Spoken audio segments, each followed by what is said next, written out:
11:52 p.m., April 15, 2023. The emergency call came through Dubai Police Dispatch at exactly 11:52 p.m., the digital timestamp burning itself into the record like a brand. Hani Samir's voice cracked through the static, his words tumbling over themselves in barely controlled panic. Al-Noor Medical Center, Villa 847 Al-Wazl Road, Jumeirah 1. There's a woman in the procedure room. Oh God, she's hanging. Please, you need to come now. The dispatcher's trained calm cut through his hysteria. Sir, is the person breathing? Can you check for a pulse? No. She's been here for, I don't know. She's gone. Cold. Please just come. 7 minutes later, 2 patrol cars screamed to a stop outside the pristine white villa that housed one of Dubai's most exclusive medical facilities. The building glowed against the night sky, all clean architectural lines and expensive landscaping, the kind of place where Russian oligarchs came for discreet facelifts and Emirati businessmen received confidential executive health screenings away from prying eyes. The brass plaque beside the entrance read, Al-Noor Medical Center, where luxury meets healthcare, in both Arabic and English, the letters catching the light from carefully positioned spotlights. Senior Officer Rashid Al-Qasimi entered first, his 18 years of service having taught him to read crime scenes the way other men read newspapers. The reception area was immaculate, all marble floors and modern Arabian art, the kind of calculated elegance that whispered money rather than shouting it. But it was what he found in the second-floor procedure room that made his gut tighten with the instinct that separates good cops from mediocre ones. Beatriz Domingo hung from an exposed ceiling pipe, her body suspended by medical tubing that caught the fluorescent light with an obscene sterility. She was still wearing her nursing uniform, the white fabric pristine except where it had wrinkled during whatever struggle had preceded this moment. Her name badge read, B. Domingo, RN in cheerful blue letters, a heartbreaking contrast to the scene before him. She was small, barely 5 feet tall, the kind of petite that made her look younger than her 29 years. Her dark hair was pulled back in the practical ponytail she'd probably worn for her shift, and her hands hung at her sides in a position that Al-Qasimi's experience told him was wrong, all wrong. Suicide victims clawed at ligatures. Their hands bore defensive wounds, fingernails broken from the desperate animal instinct to breathe.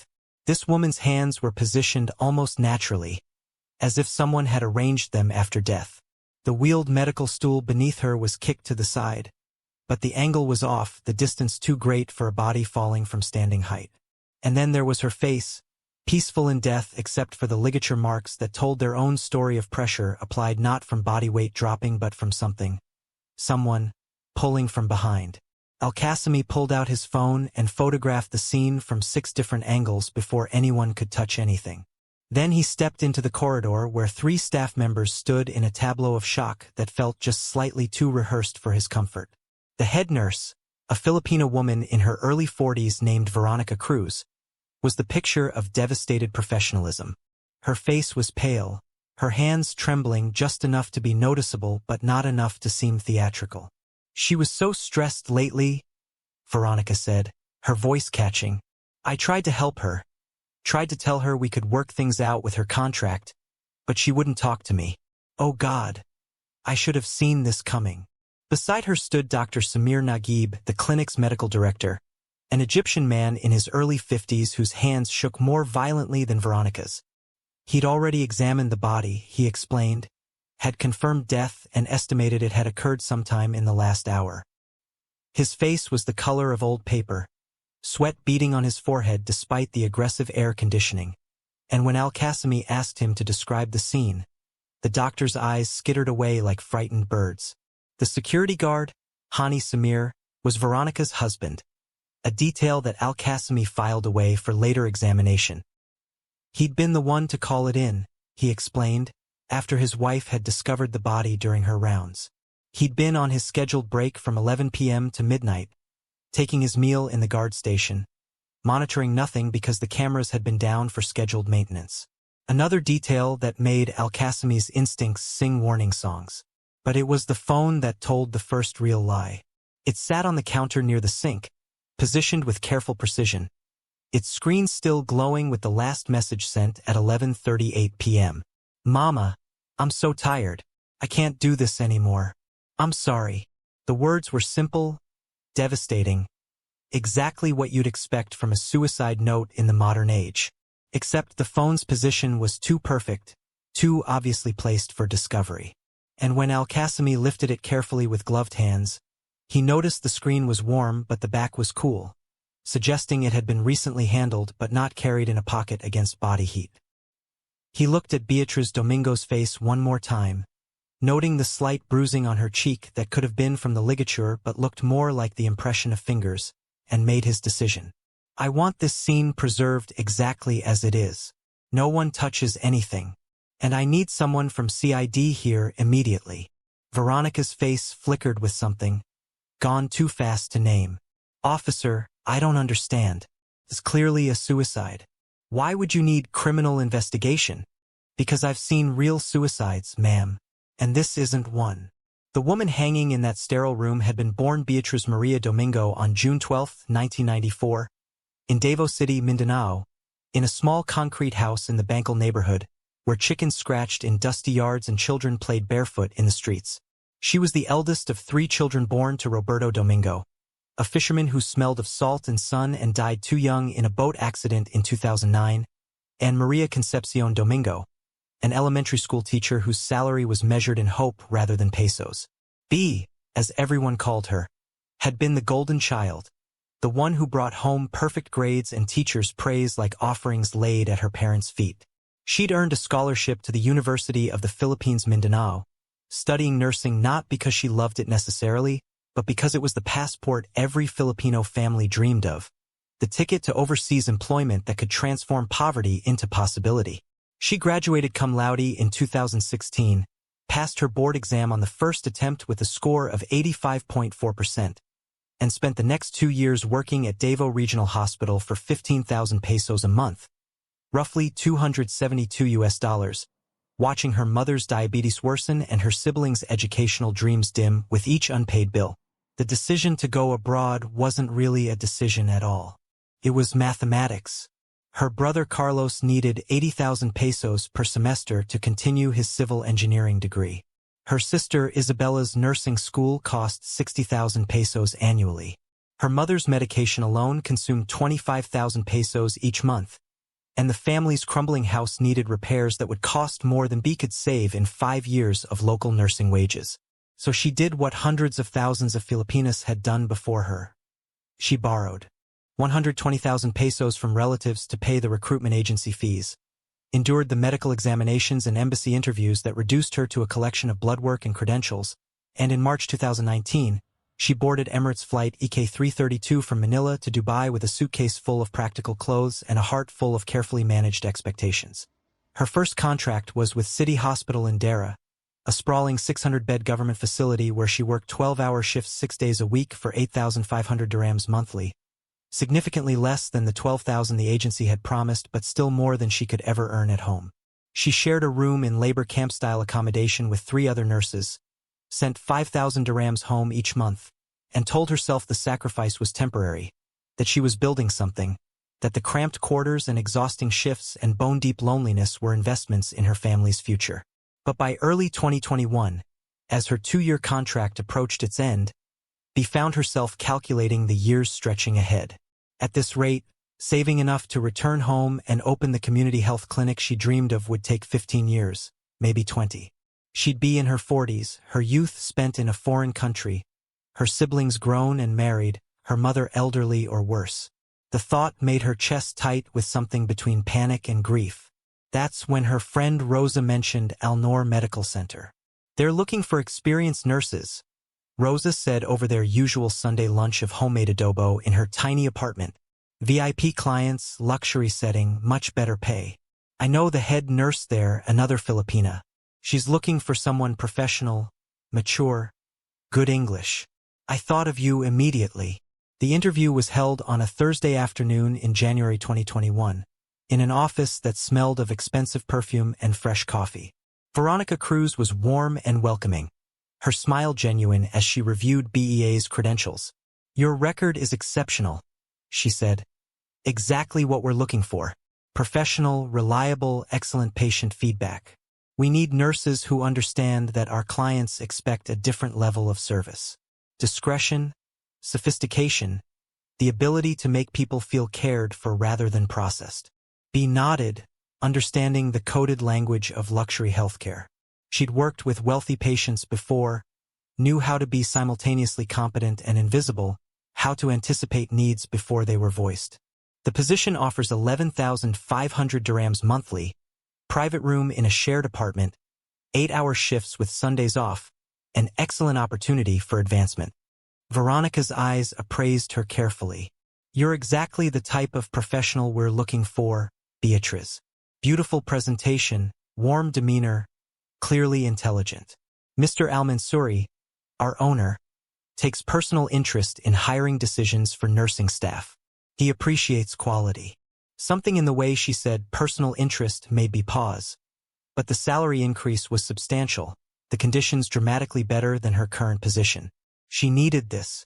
Her brother had nearly dropped out of university the previous semester due to unpaid fees. Her mother's insulin costs had increased. This job could change everything. I'm very interested, B said, and Veronica's smile widened. Wonderful. I'll arrange for you to meet Mr. Al-Mansouri next week. Just a formality, really? But he likes to meet all our nursing staff personally, particularly the pretty ones.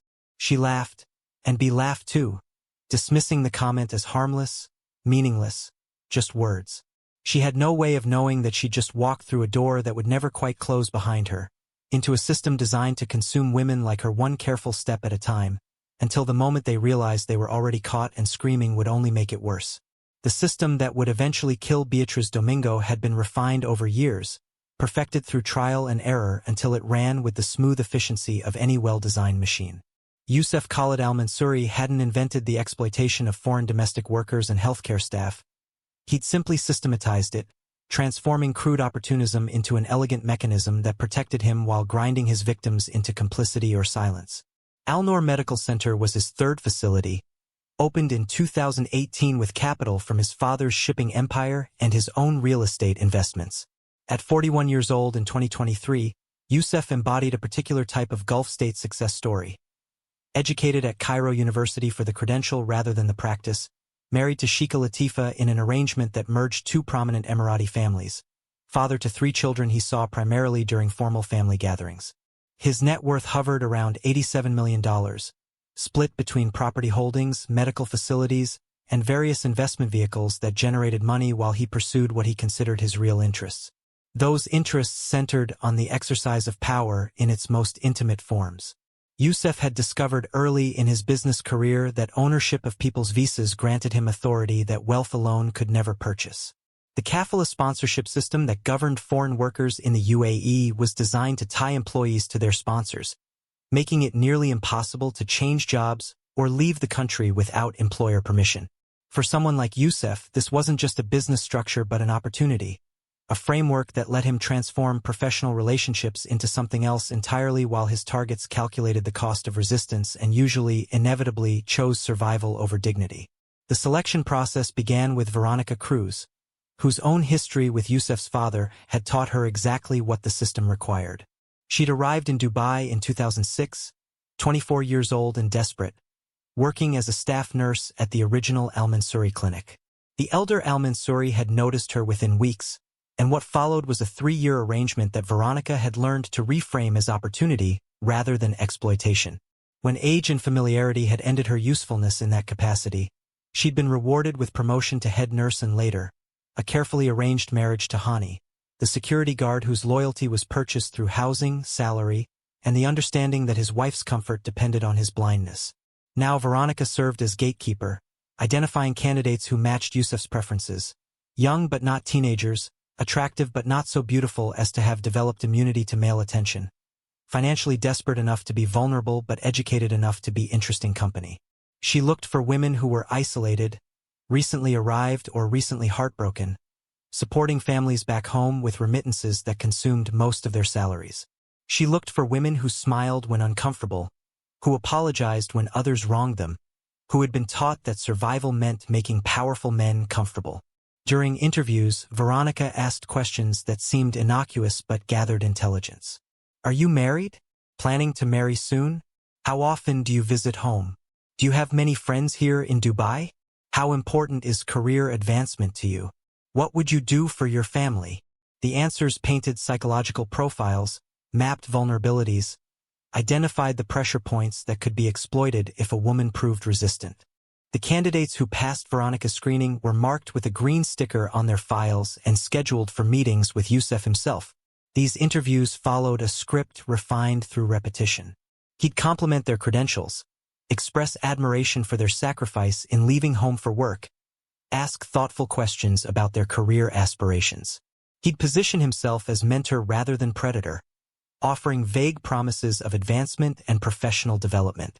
And always, he'd observe their reactions to proximity, to compliments, to the slight boundary violations that tested their willingness to prioritize his comfort over their own. Those who passed the second screening were hired and entered what the inner circle called the observation period. For the first weeks, they were simply employees, treated well, paid fairly, given no reason for concern. But Veronica watched their patterns, noted who they befriended, how they spent their free time, whether they seemed lonely or depressed. She identified who might be receptive to what came next and who would need more aggressive persuasion. The persuasion, when it came, wore many faces. Sometimes it was Yousuf himself, appearing during shifts to complement work, suggest private meetings to discuss career development, send late-night text messages that blurred professional boundaries with the precision of a surgeon's knife. Sometimes it was Veronica having careful conversations about how things worked at Al-Noor, how certain nurses had advanced their careers through being flexible, understanding, mature enough to appreciate the opportunities that presented themselves. And sometimes it was Deepak Sharma, the HR manager, who controlled visa renewals and contract extensions, who could make paperwork appear or disappear, who delivered warnings disguised as career counseling. Mr. Al-Mansouri takes personal interest in staff development, he'd say, his voice professionally neutral. I've seen people like you succeed here, but you have to be adaptable, open to mentorship. Some staff don't understand how to navigate these opportunities, and they struggle. You seem smarter than that. For the nurses who agreed, life improved dramatically. Salaries increased by 3,000 to 5,000 dirhams monthly. They received apartments in buildings Yousuf owned, eliminating rent and housing them in comfortable isolation. Some received cars or generous transportation allowances. Their visa renewals happened smoothly, their vacation requests were approved. Their work schedules accommodated their preferences. They joined the inner circle, the VIP family, as they called themselves in their private WhatsApp group, and they learned not to discuss what happened during the private dinners, the hotel meetings, the weekend trips to Abu Dhabi or Ras Al Khaimah, where Yousuf entertained them in exchange for their carefully performed gratitude. The system worked because it transformed victims into accomplices. Once a woman had accepted the first dinner, the first gift, the first boundary crossing, she became invested in the lie that it was professional mentorship, that she was special, that she'd made a choice rather than been cornered. And those who had accepted learned to encourage others, not through explicit advocacy but through the visible evidence of their improved circumstances. Other nurses saw their nice apartments, their new phones, their ability to send more money home, and when Veronica approached them with her careful suggestions, they'd already been primed to see opportunity rather than exploitation. This was the machine into which Beatriz Domingo had stumbled in February 2021, drawn by promises of better pay and working conditions, unknowing that her professional credentials and personal circumstances had marked her as perfect prey. Her first meeting with Yousuf had occurred on February 15th, during her second week of employment, ostensibly to discuss her integration into the team and her long-term career goals. His office was on the second floor, larger than necessary and decorated with the aggressive good taste of someone proving their sophistication. Floor-to-ceiling windows overlooked the Dubai skyline, Arabian art hung on walls, leather furniture arranged to create intimate conversation spaces rather than formal meeting zones. Yousuf had stood when she entered, extending his hand with a smile that seemed warm, genuine, paternal even. Beatriz, please sit. Veronica speaks very highly of you. Your credentials are impressive, truly. The University of the Philippines has an excellent reputation, and your patient reviews from City Hospital were exceptional. He'd settled into the chair beside her rather than behind his desk, a deliberate choice that created the illusion of equality, while his position as owner and visa sponsor made actual equality impossible. They'd talked for 45 minutes, and B had left feeling oddly flattered. He'd asked about her family, seemed genuinely interested in her siblings' education, empathized with the pressure of being the eldest child and primary provider. He'd shared stories about his own educational journey, framed their conversation as two professionals recognizing each other's worth. Only at the very end had he mentioned, almost as afterthought, that he occasionally invited promising staff members to dinner to discuss career development in more relaxed settings. Just something to keep in mind, he'd said, his hand briefly touching her shoulder as he walked her to the door. I like to mentor staff who show real potential. Help them navigate the opportunities that exist for those willing to work for them. B had thanked him, returned to her shift, and thought nothing more of it. She was here to work, to earn money, to support her family. She had no interest in complications or politics or whatever subtle hierarchies governed the clinic's social dynamics. She would keep her head down, perform her duties excellently, and build the future she'd promised her mother during their tearful airport goodbye. But the machine had already marked her, had already begun its inexorable work of grinding away her choices until the only options remaining were submission or destruction. Within weeks, Yousuf's attention would become impossible to ignore. Within months, that attention would curdle into pressure. And by April 2023, that pressure would transform into something far darker than B could have imagined during that first seemingly innocent conversation in his immaculate office. The countdown to her death had begun, and every kind word, every professional smile, every attempt to simply do her job well only wound the spring tighter, until the night it would finally snap and take her life with it. The first invitation came on March 8, 2023, International Women's Day, which B would later recognize as Yousuf's particular brand of irony. She was updating patient charts at the nurse's station when Veronica appeared beside her, her voice carefully neutral.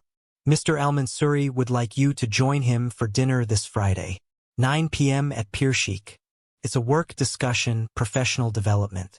He does this with all our top performers. B looked up from her computer screen, genuinely confused. Friday is my only night off this week. Can we schedule during work hours instead? I have plans with friends. Veronica's smile tightened imperceptibly. This is work, Beatriz. When the owner invites you to discuss your career, you don't suggest he rearrange his schedule. You say yes and you show up grateful for the opportunity. Something in Veronica's tone made BA's stomach clench, but she kept her voice pleasant. I appreciate the consideration, but I'm not comfortable with dinner meetings outside work hours. If Mr. Al-Mansouri wants to discuss my performance, I'm happy to meet in his office during my shift. You're making a mistake. Veronica's warmth had evaporated entirely. But I'll let him know you declined. Don't be surprised if it affects your evaluation. That night, lying in her narrow bed in the apartment she shared with a Thai nurse named Ploy, B called her friend Rosa, the one who'd recommended Al-Noor in the first place. Rosa, something weird happened today. The owner invited me to dinner and Veronica acted like refusing was some kind of crime. The silence on the other end lasted 3 seconds too long. B, listen to me carefully. When Yousuf invites you somewhere, you go. That's just how it works there. How what works? I'm a nurse, not his social companion. You're whatever he needs you to be if you want to keep your visa. Rosa's voice had gone flat, rehearsed. Look, he's generous. He takes care of people who understand the system. I thought you'd figure it out naturally, like everyone else. Figure what out? Rosa, what are you talking about? I can't explain it over the phone. Just trust me. Go to dinner. Smile. Be friendly. See what he offers. You don't have to do anything you don't want to, but you have to at least pretend you're open to it. B felt ice water replace the blood in her veins. Open to what exactly? I have to go. Think about your family, B. Think about your mom's insulin and your brother's tuition. That's all I'm saying. The line went dead, and B sat in the dark of her room, understanding blooming like poison flowers in her mind. The VIP apartments some nurses lived in. The expensive handbags Maria at reception carried on a receptionist's salary. The way certain staff members seemed immune to the petty disciplines that governed everyone else. The careful way Veronica had asked during her interview if she was married, if she had a boyfriend, if she planned to marry soon. She opened her phone's browser and typed Al-Noor Medical Center owner harassment, but found nothing except glowing reviews and promotional materials. She tried Dubai clinic sexual harassment foreign workers and found hundreds of stories, thousands, a vast ocean of women who'd been cornered by the same equation. Submit or starve, comply or be deported, smile while your dignity is dismantled piece by piece. Bea opened her journal, the one she'd kept since nursing school, and wrote in Tagalog so Ploy couldn't read if she found it. March 8, 2023. I understand now what this place really is. What they want from me. Mama would tell me to pray. Papa would tell me to fight. I'm going to do both. I didn't survive nursing school, board exams, and 2 years in Dubai to become some rich man's entertainment. I'd rather go home poor than stay here and lose myself. But going home wasn't simple mathematics anymore. Carlos had texted her yesterday. 8. I almost had to drop out. Registration fees went up 15,000 pesos. Thank God for your remittance. I don't know what we'd do without you. Her mother's last video call had shown weight loss, exhaustion, the gray tint of poorly managed diabetes. Isabella was graduating in December, planning to follow Bea to Dubai, seeing her sister as proof that sacrifice paid off. How could she go home and tell them she'd quit a job paying 11,500 dirhams monthly because the owner wanted her to have dinner with him? They'd think she was crazy, ungrateful, spoiled. They'd never understand that dinner wasn't dinner, that mentorship was a lie, that the price of staying was measured in pieces of soul she'd never recover. So Bea made her decision. She would stay. She would work. But she would not compromise. She would be so professional, so competent, so irreplaceably excellent that Yousuf would have to accept her boundaries. She would prove that a woman could succeed here without surrendering anything except her labor. It was a beautiful, naive, fatal miscalculation. The text messages started 3 days after she declined the dinner invitation. They came late at night, after her shifts, when she was exhausted and vulnerable.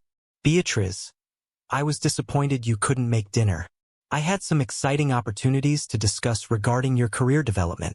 Perhaps we can reschedule? She replied professionally. Thank you, Mr. Al-Mansouri. I'm always happy to discuss my performance during office hours. Please let me know when you'd like to schedule a meeting. His response came at 1:47 a.m. You're very formal, Beatriz. I prefer a more relaxed dynamic with my top staff. Have you thought about where you see yourself in 5 years? I could help you achieve things you haven't imagined. She didn't respond. The next morning, Veronica called her into the office. Your patient satisfaction scores dropped this month. Mrs. Khalifa complained that you seemed distracted during her consultation. Bea felt her chest tighten.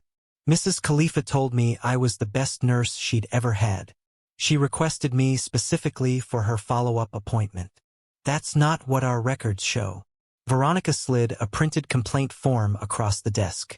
The signature was Mrs. Khalifa's, but the handwriting was wrong, the phrasing awkward in ways that suggested English wasn't the writer's first language, though Mrs. Khalifa was British-educated Emirati who spoke like a news anchor. This is fake. Are you calling me a liar? Veronica's voice went cold.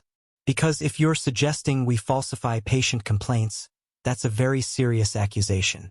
The kind that can get someone's visa revoked immediately. Bea swallowed her rage. I'm not suggesting anything. I'm just surprised. Because my interaction with Mrs. Khalifa was positive. Well, perhaps you misread the situation. It happens. I'm documenting this as a performance concern. If we see more issues, we'll need to discuss whether this position is right for you. That afternoon, Deepak from HR called her in. His office smelled like cardboard and stress, walls lined with filing cabinets containing every foreign worker's hope, compressed into visa paperwork and contract terms. He didn't invite her to sit. Beatriz, I'm looking at your file. You've been here 4 months, and there are some concerns emerging. Performance issues, patient complaints, resistance to management direction. Resistance to what direction? I've done everything asked of me professionally. Professionally, yes, but this clinic operates on a different model. We're a family here. Mr. Al-Mansouri takes personal interest in staff welfare. When he extends invitations for mentorship, for career development discussions, those aren't optional social events. They're part of your job responsibilities. My job is nursing, not dinner dates. Deepak's expression didn't change. Your job is whatever your visa sponsor says it is. You're here on our sponsorship. Your entire legal status in this country depends on maintaining good standing with Al-Noor Medical Center. With Mr. Al-Mansouri specifically. Are you threatening me? I'm explaining reality. Your contract expires August 15th. That's 4 months away. Renewals are at management discretion. I've seen hundreds of nurses cycle through here. Beatriz. The ones who succeed, who get renewed, who build real careers, they understand how to navigate the opportunities presented to them. The ones who don't. He shrugged. They go home, usually with negative references that make finding another position in the Gulf extremely difficult.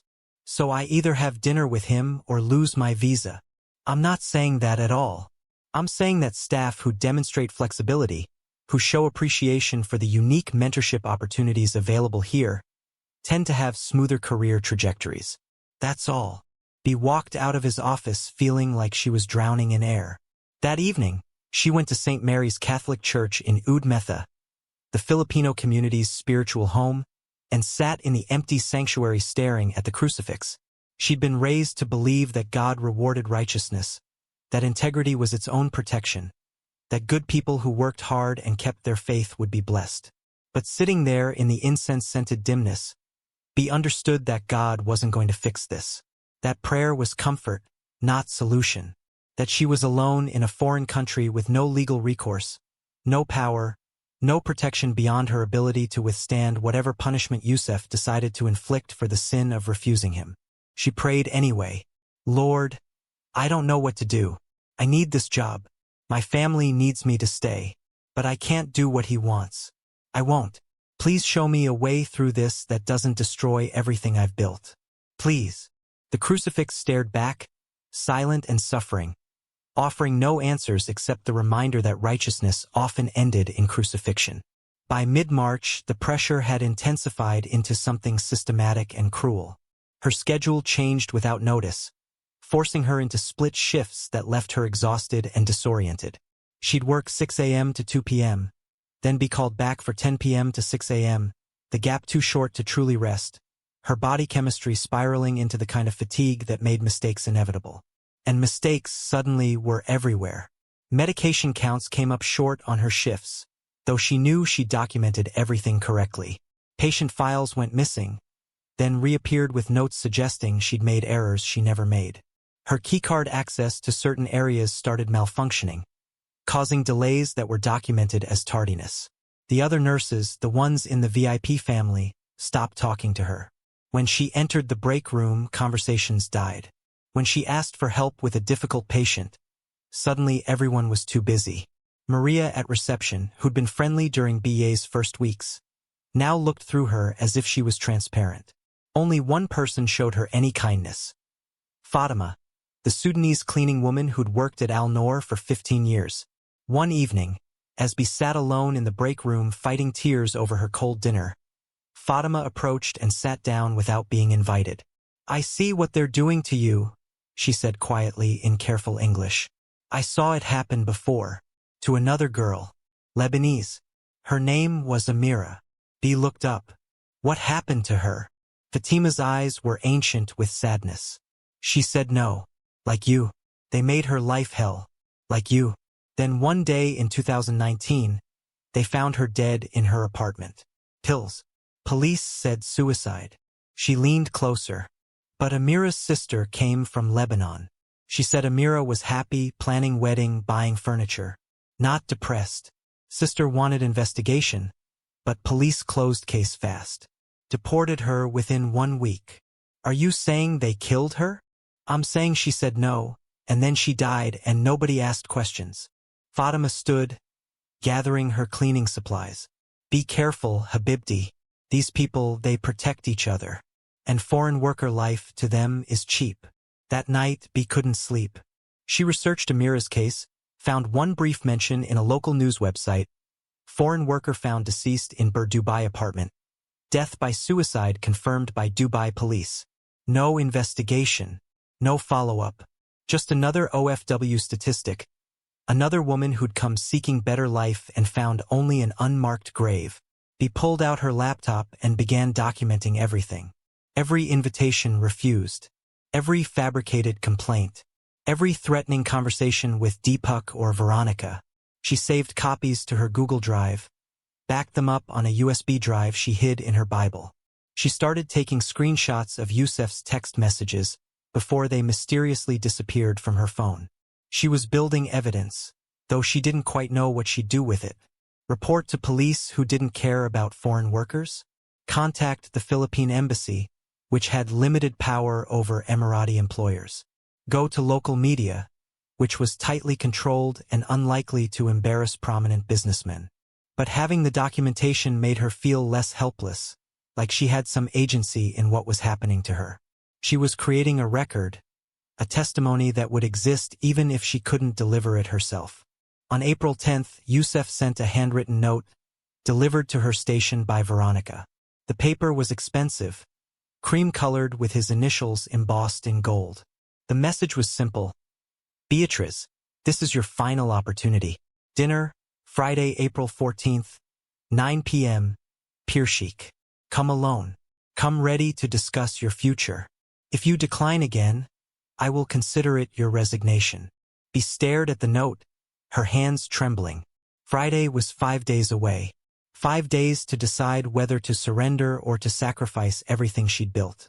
She thought about her mother's diabetes medication, about Carlos one semester from graduation, about Isabella who idolized her and wanted to follow her path. Then she thought about the crucifix in St. Mary's, about Christ who could have compromised and saved himself but chose suffering over sin. She thought about Amira who'd said no and died for it. She thought about every woman in the VIP family who'd said yes and lost something that couldn't be recovered.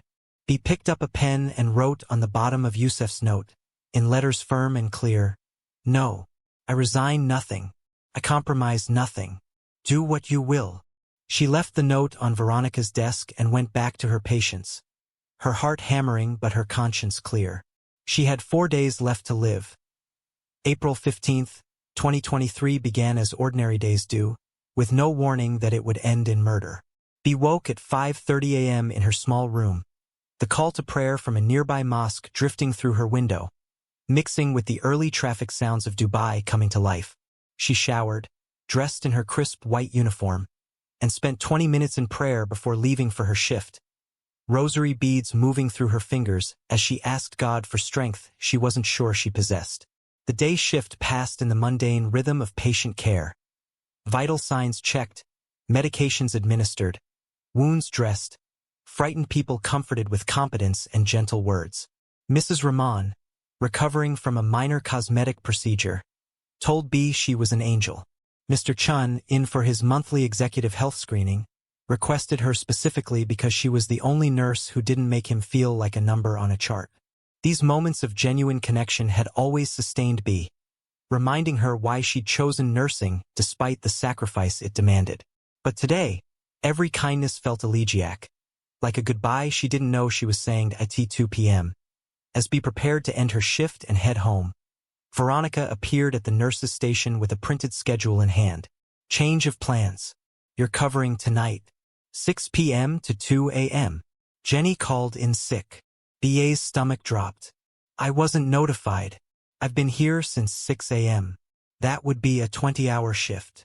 And you'll be compensated for overtime. We're short-staffed. You're needed. This violates UAE labor law.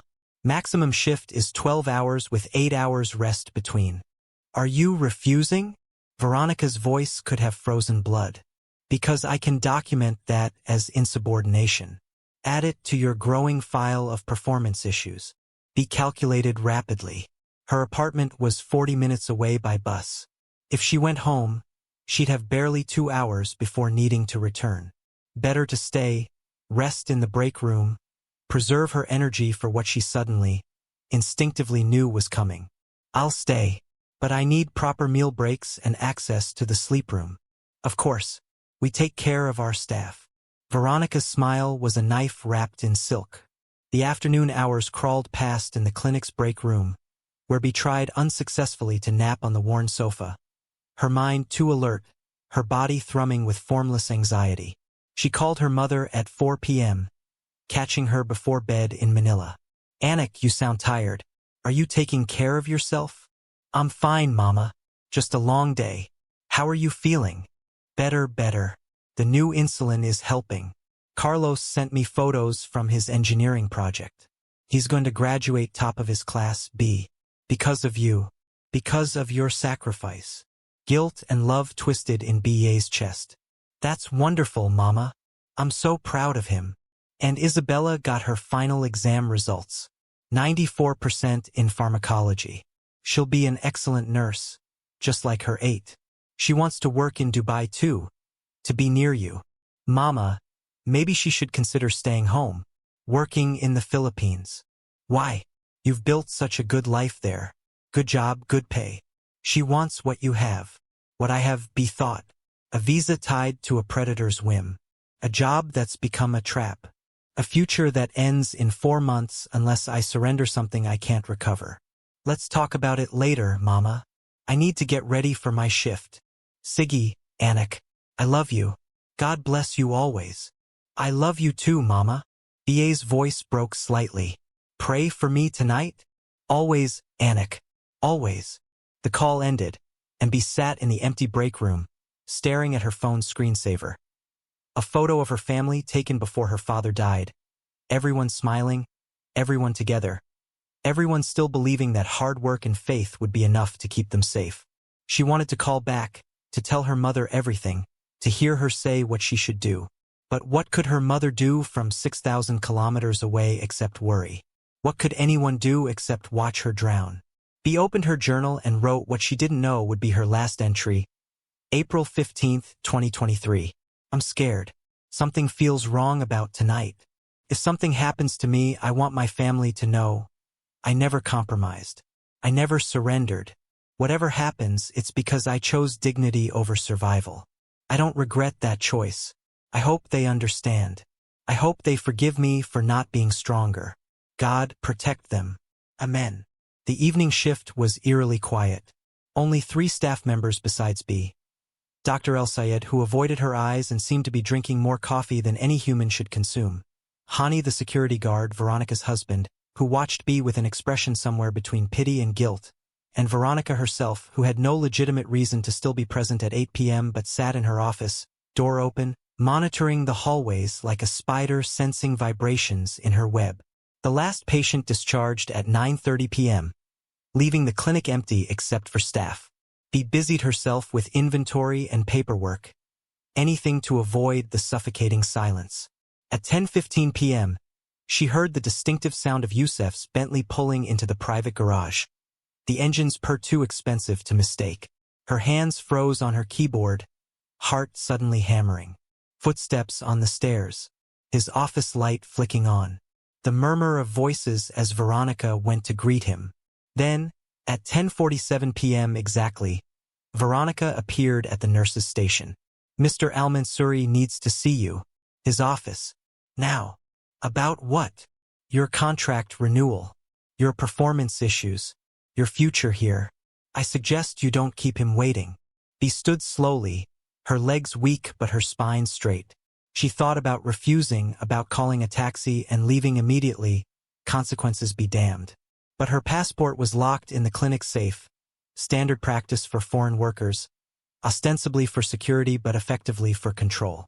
She couldn't leave the country without it, couldn't even check into a hotel. She was trapped, and they both knew it. I'll speak with him briefly, but I'm leaving the door open. That's not your decision. Bea walked toward the stairs, each step feeling like approach to execution. The second-floor corridor was empty, the lights dimmed to night mode, the CCTV cameras red, recording lights blinking like predatory eyes. She reached Yousuf's office door, knocked twice, and entered without waiting for permission. He sat behind his mahogany desk, jacket removed, tie loosened, looking utterly comfortable in his power. The Dubai skyline glittered behind him through floor-to-ceiling windows, the city's beauty oblivious to the ugliness about to unfold within it. Beatriz, finally, closed the door. I prefer it open. I prefer it closed. This is my office, my clinic, my rules. His voice was pleasant, conversational, the tone of someone who'd never been denied anything important and couldn't imagine starting now. He left the door open and remained standing. Veronica said, "This is about my contract." "It is, among other things. You've been very disappointing, Beatriz. I offered you opportunities, mentorship, a path to real success here, and you've responded with stubbornness and disrespect. I've responded with professionalism. I'm here to work as a nurse. Nothing more. Nothing more." He stood, walked around the desk with predatory grace. "That's your mistake. Thinking you can define the terms of your employment. Thinking you have any power in this situation. I have the power to say no. Do you? Let's test that." He moved toward the minibar, pulling out an expensive bottle of wine. "Have a drink with me. Let's talk like adults. Discuss what we can both get from this relationship." "There is no relationship. I'm your employee. That's the only connection between us." Yousuf poured 2 glasses, his movements deliberately slow. "You're Filipina, yes? Catholic? I've always admired Filipino culture. Such devotion to family. Such willingness to sacrifice." He held out 1 glass toward her. "Your mother needs medication. Your brother needs tuition. Your sister dreams of following your footsteps. All of that depends on you maintaining employment. On me signing your contract renewal. I won't be blackmailed into drinking with you." Blackmail. He tasted the word like the wine. Such an ugly term. I prefer to think of it as clarifying reality. You have choices, Beatriz. But choices have consequences. You can drink with me, have a civilized conversation, and discover I'm quite generous to people who appreciate me. Or you can maintain your pride and find yourself deported, blacklisted, unable to support your family. Which choice honors them more? He felt tears pressing behind her eyes but refused to let them fall. The choice that lets me look at myself in the mirror. The choice that doesn't require me to sell my body for my family's survival. Sell your body. His laugh was genuinely amused. So dramatic. I'm offering dinner, conversation, companionship. Nothing you haven't given to men you claim to love. I'm sure. The only difference is I'm honest about the transaction. The difference is consent. And I don't consent. Something shifted in Yousuf's expression, amusement cooling into something harder. Then you're fired. Effective immediately. I'll have Deepak process your termination tonight. You'll have 72 hours to leave the country. No reference. No final pay. Nothing. BA's world tilted. 72 hours. 3 days to pack a life, to tell her family she'd failed, to return home with nothing to show for 4 years of sacrifice except the knowledge that she'd chosen dignity over survival and her family would pay the price. You can't do this. I absolutely can. You're on my sponsorship. Under UAE law, I can terminate for any reason, including attitude problems and insubordination, which you've demonstrated repeatedly. I'll report you. To the police, the embassy, everyone. I have documentation, text messages, fake complaints, everything. Yousuf's smile was pitying. Report me to whom? Dubai police? Who've closed dozens of cases like this without investigation. Your embassy? Which has no authority over Emirati employers. Go ahead. Waste your last 72 hours fighting a battle you cannot win. Or... He stepped closer, close enough that she could smell his cologne, expensive and cloying. You can be smart. Have 1 drink. Sit with me. Talk. See where things go naturally. I promise I'm not the monster you've decided I am. His hand reached toward her face, and be jerked backward, her shoulders hitting the wall. Don't touch me. Or what? Now his hand did touch her, fingers catching her chin, forcing her to meet his eyes. You'll scream? Hani is downstairs. He's married to Veronica. He's not coming to save you. You'll fight? You're 98 pounds. I'm twice your size. You'll run? Your passport is locked in my safe. You're alone, Beatriz. Finally understanding that. Terror flooded her system, animal and absolute. She'd known, intellectually, that she was vulnerable. But knowing and understanding were different countries, and she just crossed the border into a place where knowledge became experience, where theoretical danger manifested as hands that could hurt her and no one would intervene. Please. Her voice was barely whisper. Please just let me leave. I'll quit. I'll go. I won't cause problems. Too late for that. You've already caused problems. Made me look weak. Made other women think they can refuse me. That requires correction. He released her chin, returned to the desk, opened a drawer. We're going to handle this my way now. You're going to drink what I give you. You're going to come with me quietly. And what happens next will teach you the cost of defiance. From the drawer, he pulled out a small pill bottle, and be understood with crystalline clarity that she was watching her own murder being prepared, that this man had done this before, that she was about to become another closed case, another foreign worker suicide, another statistic that would be forgotten before her body was cold. She calculated distances. Door 10 feet away, hallway beyond, stairs another 15 feet, front door locked and alarmed. Her phone in her pocket. But who would she call who could arrive before Yousuf stopped her? Her passport unreachable. Her family helpless. Her faith suddenly feeling like beautiful lies she told herself to make unbearable reality tolerable. In that moment, Beatriz Domingo understood that she was going to die, and the last thing she felt before the world erupted into violence was not fear but rage, pure and clarifying, at the fundamental injustice of a world where men like Yousuf could destroy women like her and call it business, where her family's needs had been weaponized against her, where doing the right thing meant dying alone in a foreign country while everyone who could have helped looked away. She opened her mouth to scream, and Yousuf's hand clamped over it, and the last voluntary act of Beatriz Domingo's life was to fight, to scratch, to refuse surrender even as the drugged wine was forced down her throat and the world began to dissolve into chemical darkness. The CCTV cameras recorded everything until they didn't, and by the time they came back online, it was already too late for justice to prevent the crime it would later be forced to avenge. Detective Layla Samir arrived at Al-Noor Medical Center at 1:47 a.m. on April 16, 2023, driving her unmarked police sedan through streets still alive with Dubai's nocturnal energy. At 36 years old, she carried her dual heritage like a badge earned through years of proving she belonged nowhere completely but everywhere enough. Filipino mother who'd worked as domestic helper before marrying an Emirati diplomat's son. Emirati father who'd shocked his family by acknowledging his half-Filipino daughter and securing her citizenship. She'd spent her entire life navigating the space between privilege and prejudice, using both as tools to build a career protecting the women who reminded her of her mother. Officer Al-Qasimi met her in the reception area, his weathered face grave. Layla, this one's bad. They're calling it suicide, but my gut says murder. Clean room, staged body, staff with rehearsed stories. And the victim's Filipina, OFW, all the markers of someone disposable to certain people.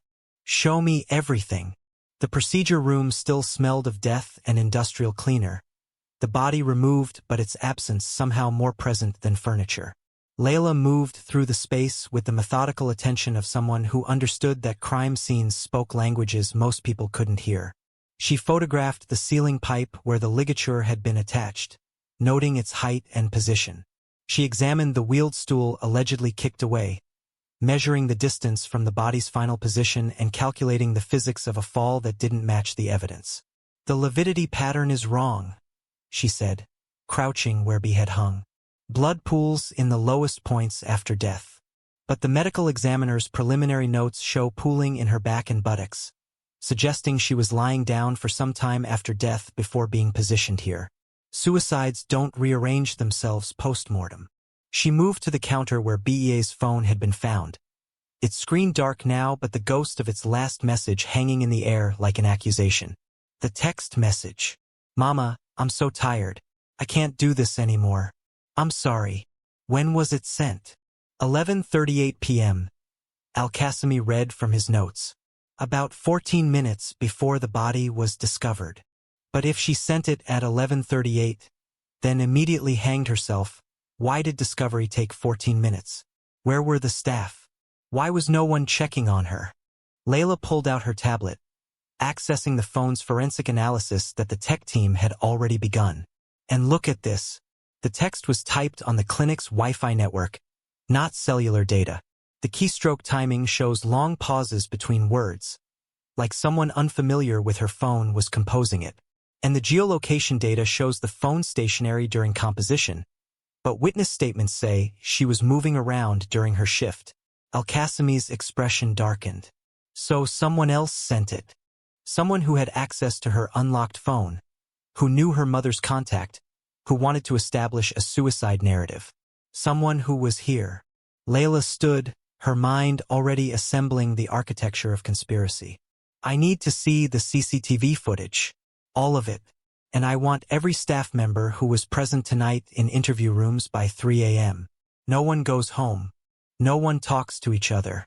This is now a murder investigation. The security office was cramped and stale. Monitors displaying empty corridors now, but the hard drives containing the truth of what had happened. Hani, the security guard, sat nervously beside the playback console, his fingers trembling as he queued up the requested footage.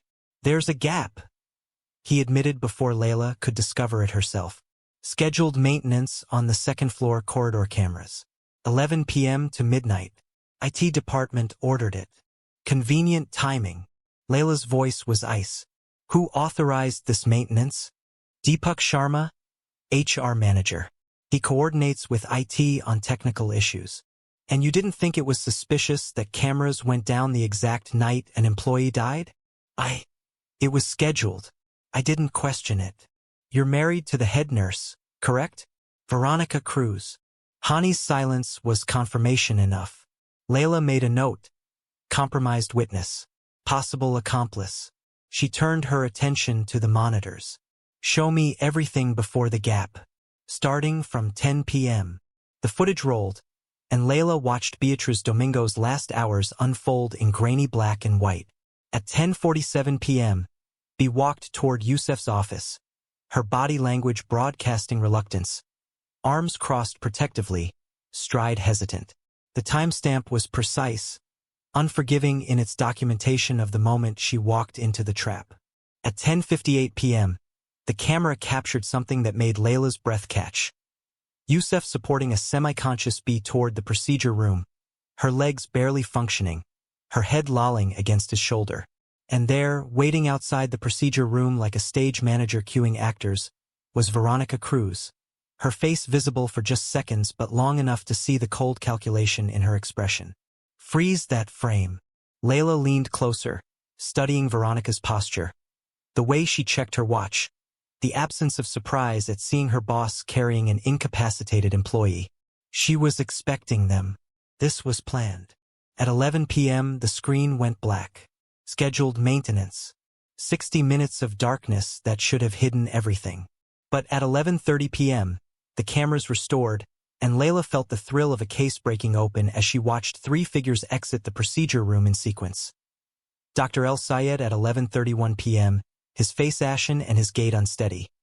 Yousuf at 11:34 p.m., adjusting his shirt and looking composed except for visible scratches on his face. Veronica at 11:35 p.m., carrying something small in her hands that Layla couldn't identify but suspected was BEA's phone. Why did the cameras come back early? Layla demanded. I don't know. The maintenance was supposed to last the full hour. Who performs your IT maintenance? Ramesh Kumar, Junior Tech. He's been here 3 months. Get him here, now. And get me the IT manager too. I want to know why this maintenance failed. Layla's mind was racing ahead, seeing the shape of what had happened. They disabled the cameras to hide the murder. But something went wrong with their timing, and the backup systems restored earlier than expected. Which means we have footage of them leaving the room where they killed her. She continued watching the feed. At 11:52 p.m., Veronica discovered the body, her screams audible even through the camera's poor audio quality. But Layla noticed what others might have missed. The brief pause before Veronica entered the room, the way she checked the corridor first as if confirming no unexpected witnesses, the performance quality of her horror when she emerged seconds later. "This woman's a murderer," Layla said quietly. "They all are. And they thought they'd get away with it, because who investigates dead Filipinas in Dubai?" Ramesh Kumar arrived at 3:15 a.m., a slight young man with nervous eyes and the demeanor of someone who knew he was standing at a crossroads between complicity and conscience. Layla interviewed him in the clinic's conference room, the same space where staff meetings had normalized the exploitation that led to murder. "Ramesh, I need you to understand something. A woman is dead. If you lie to me, if you obstruct this investigation, you become an accessory to murder. But if you tell me the truth, I can protect you. Do you understand?" "Yes, ma'am." His voice barely reached across the table. "The camera maintenance last night. Tell me exactly what you were asked to do." "Mr. Deepak called me Thursday afternoon. Said Mr. Al-Mansouri needed the second-floor corridor cameras disabled Friday night for security system testing. 11 p.m. to midnight. Exactly. Did that seem normal to you?" Ramesh hesitated, loyalty warring with survival instinct. "No, ma'am. We never do maintenance during operational hours. And those cameras were just serviced 2 weeks ago. There was no reason for testing. But you did it anyway. He's my boss. I need this job. My family in Bangalore depends on my salary. I couldn't risk refusing." Layla softened her tone, recognizing the same trap that had caught Beatriz Domingo. "I understand. But I need to know. Did you actually disable the cameras for the full hour?"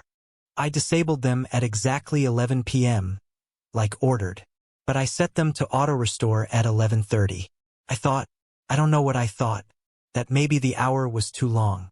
That if something happened, we should have some coverage. It was just instinct. That instinct may have solved a murder. What happened to the footage? That's the thing." Ramesh leaned forward, his words tumbling out faster now. "When I checked the logs Saturday morning, I saw that someone had tried to delete the 11:30 to midnight footage. But our system has redundant backups. Every deletion triggers an automatic save to an external server. So the footage exists, even though someone tried to erase it. Who tried to delete it? The deletion command came from Mr. Deepak's computer. Saturday morning, 6:47 a.m. Layla felt the case crystallizing into evidence that could survive courtrooms and expensive lawyers. "Ramesh, I need you to secure all that footage. Every backup, every log, every piece of data. Can you do that?" "Yes, ma'am. But..." He looked terrified. "They'll know I helped you. Mr. Deepak, Mr. Al-Mansouri. They'll come after me. They'll be in jail. And you'll be the hero who exposed them. I promise you protection, Ramesh. But I need everything. Now."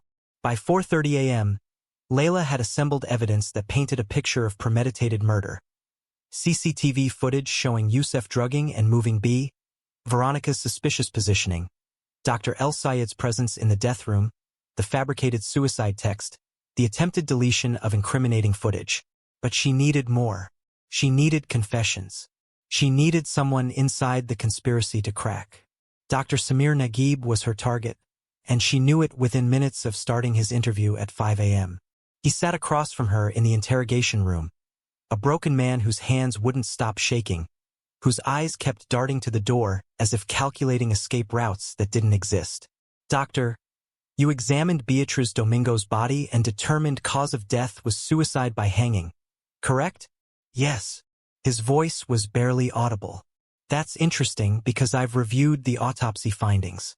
They show defensive wounds on her arms, bruising consistent with restraint, evidence of sexual assault, and most damning, sedative levels in her blood that would have made it physically impossible for her to climb on that stool and hang herself.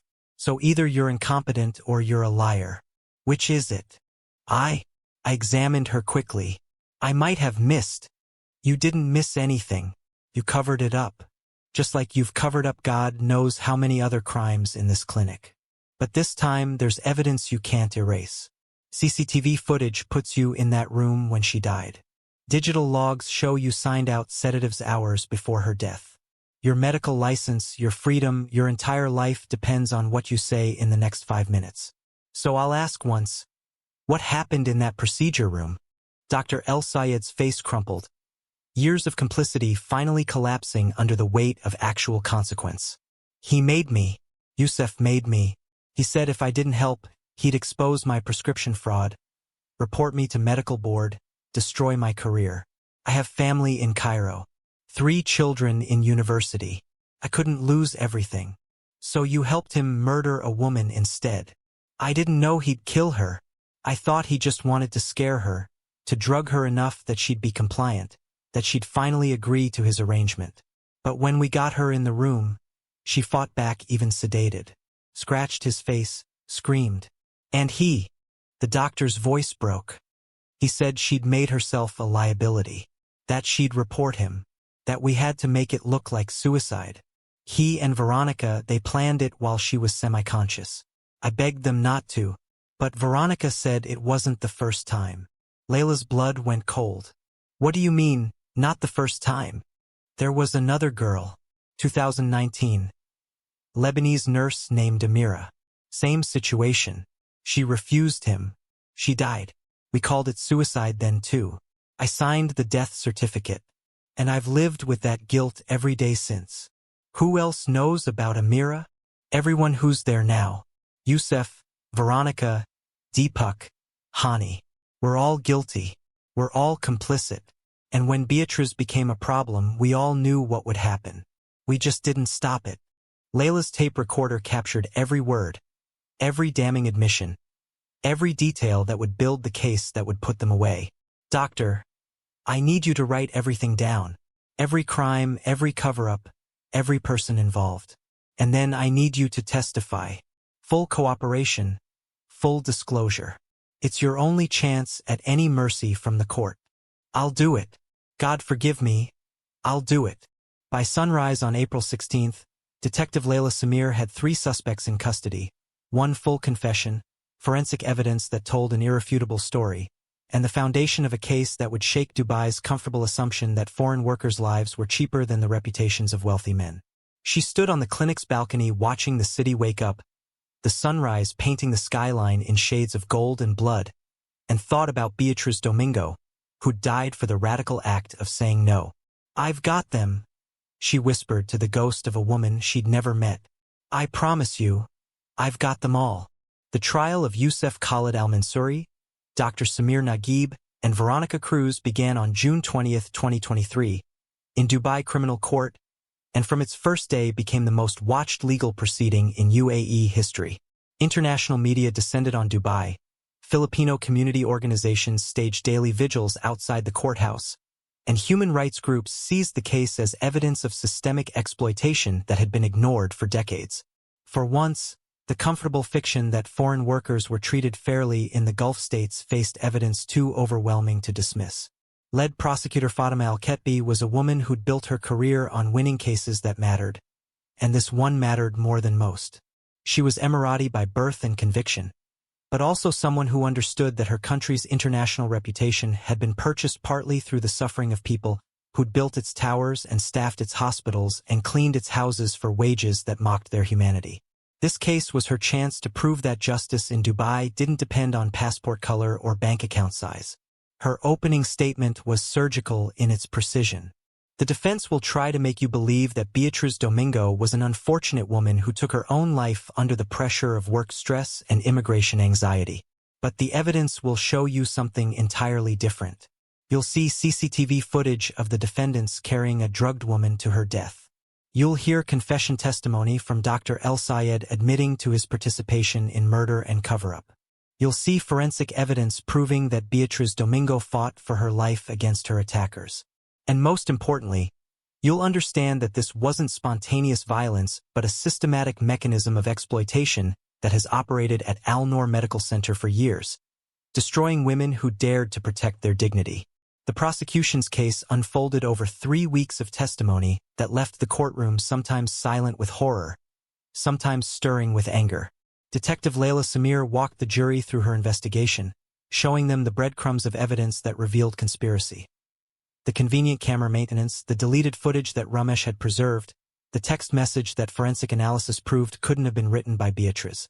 When she played the CCTV footage showing Yousuf supporting BA's semi-conscious body toward the procedure room while Veronica waited like a spider at its web, several jurors visibly recoiled. The forensic pathologist's testimony was clinical but damning. The deceased had lorazepam and zolpidem in her system at levels far exceeding therapeutic doses, consistent with forced administration. She had defensive wounds on her arms, bruising patterns suggesting restraint by multiple individuals. The ligature marks on her neck showed uneven pressure patterns inconsistent with hanging by body weight alone, suggesting the medical tubing was pulled from behind while the victim was manually positioned. Most significantly, lividity patterns prove she was lying flat for at least 30 minutes after death before being hung from the ceiling pipe. This was not suicide. This was murder staged to look like suicide. But the prosecution's most devastating moment came when they called Carlos Domingo to the stand, Beatriz's younger brother who'd flown from Manila specifically to face his sister's killers. At 25, he carried himself with the careful control of someone determined not to break down in public. But his voice cracked as Prosecutor Al-Ketbi guided him through his sister's sacrifice. Beatriz supported our entire family, Carlos testified, his eyes fixed on Yousuf, who stared at the table refusing to meet his gaze. She paid for my university, my mother's medicine, my sister's education. She sent home almost everything she earned and told us she was happy, that her work was good, that Dubai was giving her opportunities.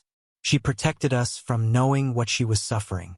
And when she finally reached the point where she couldn't compromise anymore, where she had to choose between her dignity and our comfort, she chose her dignity. She chose to be herself rather than what these people demanded. And they killed her for it. What do you want the court to understand about your sister? That she wasn't a suicide statistic. She wasn't depressed or broken. She was strong and faithful and good. She believed God would protect her. She believed doing the right thing mattered. And these people proved her wrong. They proved that, in their world, women like my sister are disposable. That rich men can destroy poor women and no one will care. His voice rose, anger finally breaking through grief. But I'm here to make someone care. I'm here to demand justice for Beatriz and for every other woman they've destroyed whose names we don't know. The courtroom erupted in applause that the judge had to gavel into silence, but the message was clear. This case had transcended individual crime to become something larger, a reckoning with systems that had operated in shadows for too long. The defense strategy was predictable: blame, minimize, and attack the victim's character. Yousuf's lawyer, an expensive Dubai firm known for getting wealthy clients acquitted regardless of guilt, argued that whatever happened was consensual at first, that Beatriz had encouraged Yousuf's attention before changing her mind, that her mental state was unstable, that her death was tragic but not murder. Ladies and gentlemen, my client is guilty of poor judgment, perhaps, of mixing professional and personal boundaries inappropriately. But he's not a murderer. Beatriz Domingo was a troubled young woman facing immense pressure from her family, struggling with visa issues, dealing with performance problems at work. She sought my client's attention initially, then became unstable when he tried to maintain appropriate boundaries. Her death was a desperate act by someone who couldn't handle the stress of her circumstances. It was a strategy that might have worked in earlier years, before cameras captured truth that couldn't be rewritten. But Prosecutor Al-Ketbi destroyed it piece by piece during her cross-examination of Yousuf himself, who'd been convinced by his lawyers to testify despite the risk. Mr. Al-Mansouri, you testified that Beatriz Domingo initiated inappropriate contact with you, correct? Yes. She was overly friendly, made suggestive comments, dressed provocatively. Interesting. Her employment file shows not a single complaint about inappropriate behavior until after she rejected your dinner invitation in March. Why is that? Perhaps others didn't want to report her, didn't want to damage her career. Or perhaps there was nothing to report until you decided to retaliate for her refusal. Al-Ketbi pulled up BEA's text message history on the courtroom screen. These are text messages you sent to Beatriz between March and April. You're very beautiful today. I can't stop thinking about you. You should reconsider my invitation, for your family's sake. Do these sound like messages from someone maintaining appropriate boundaries? They're friendly, nothing more. What about this one sent April 10th? This is your final opportunity. If you decline again, I will consider it your resignation. That's a threat, Mr. Al-Mansouri. You're threatening her visa, her employment, her family's livelihood unless she agrees to have dinner with you. I was frustrated with her attitude problems. Her attitude problem was saying no to you, and when she continued saying no, you murdered her. Isn't that the truth? No. She killed herself. She was unstable, depressed. Then explain the CCTV footage showing you carrying her unconscious body to the procedure room. Explain the sedatives in her system that came from your medical director. Explain the scratches on your face that matched DNA under her fingernails.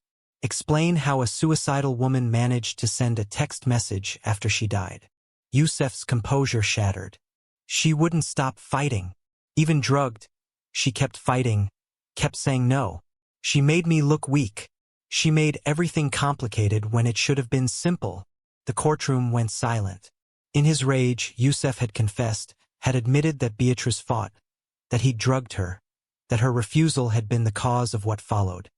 His lawyer's face went white as he realized his client had just convicted himself. Prosecutor Al-Ketbi's voice was quiet but carried to every corner of the room. So you admit you killed her because she wouldn't submit to you. Yousuf seemed to realize his mistake, but it was too late. That's not what I meant.